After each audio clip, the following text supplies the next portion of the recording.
नमस्कार. साधी माणसामध्ये आपण पाहत आहोत मीराच्या आईला तिचं टेन्शन येत असतं. तिला फोन करते, तू कशी आहे ती विचारू लागते. तेव्हा मीरा तिला समजूत घालते की मी इथे सुखी आहे, तू माझी अजिबात काळजी करू नको. इथली सगळी माणसं खूप जीव लावतात. तेव्हा तिची बहीण म्हणते, ताई तू कोणाला फसवत आहे स्वतःला.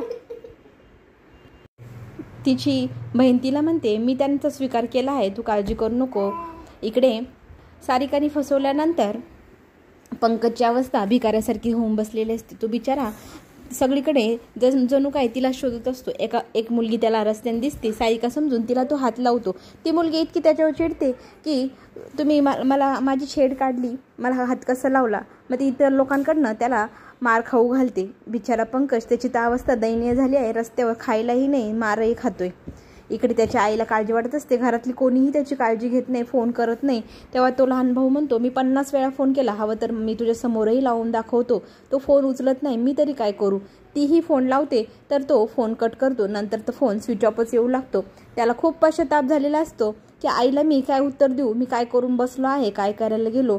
आईचा माझ्यावर किती विश्वास होता, आता तिच्यासमोर हे तोंड घेऊन कसं जाऊ. निरुपमाला तिच्या मुलाची काळजी वाटत असते, पण तिचा नवरा तिला म्हणतो की तू त्या मुलावर इतका विश्वास ठेवला, तुलाही त्याने काहीही समजू दिलं नाही, तुझाही विश्वासघातच झाला ना. तू त्याच्यावर जास्त विश्वास ठेवू नको, त्याच्यासाठी मरू नको. तो जिथे कुठे आहे तो सुखी आहे असा विचार कर आणि आपली रोजच्या कामाला लाग बरं.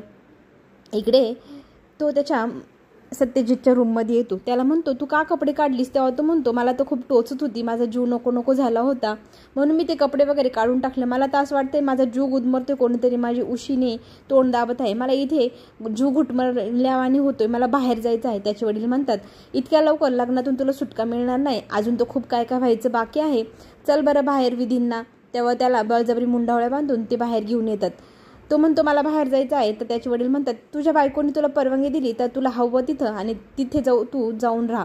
मग आता नवीनच खेळ सुरू झालेले आहे की काय खेळायचं आजीने सांगितलेलं असतं.